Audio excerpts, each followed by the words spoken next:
D'ici 2 ou 3 semaines, le Conseil d'État va rendre une décision dans une des affaires les plus importantes que la Quadrature du Net ait eu à mener ces dernières années. C'est notre affaire contre les services de renseignement. Qu'est-ce qu'on y attaque? C'est le fait que l'État impose une conservation généralisée de tous les Français de leurs données de connexion pendant 1 an.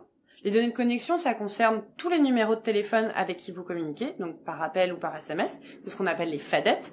Ça concerne aussi tous les endroits où votre téléphone borne, donc en fait tous les endroits où vous vous trouvez en permanence, mais c'est aussi les adresses IP, grâce auxquelles vous publiez des contenus ou vous communiquez sur Internet.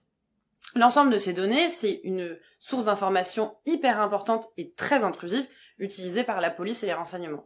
Et c'est pour ça, en fait, que depuis 2014, la Cour de justice de l'Union européenne, donc la cour la plus importante de l'Union européenne, estime que c'est de la surveillance de masse, et que c'est contraire aux droits de l'Union européenne.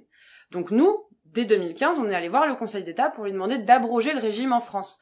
Sauf que le Conseil d'État, plutôt que d'appliquer la décision, a préféré reposer la question à la Cour de justice de l'Union européenne, et en gros, de lui demander de revoir sa copie.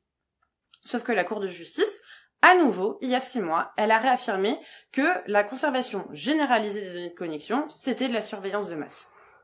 Donc aujourd'hui, si on applique la décision, on devrait avoir une victoire. Sauf que de façon assez inédite et surprenante, le gouvernement demande au Conseil d'État de ne pas appliquer le droit de l'Union européenne, donc de fait, de s'affranchir de l'Union européenne, de créer une forme d'indépendance vis-à-vis des droits et libertés qui sont protégés dans l'Union européenne.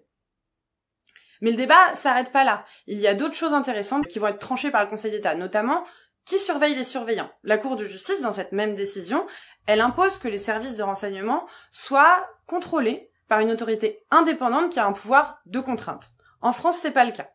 Aussi, la Cour de justice, elle demande à limiter les finalités, donc c'est-à-dire les raisons pour lesquelles on peut surveiller, à uniquement la criminalité grave. En France, aujourd'hui, on peut surveiller pour de la surveillance politique ou pour la défense d'intérêts économiques ou encore d'autres finalités qui sont trop larges et rentrent pas dans les critères imposés par l'Union européenne.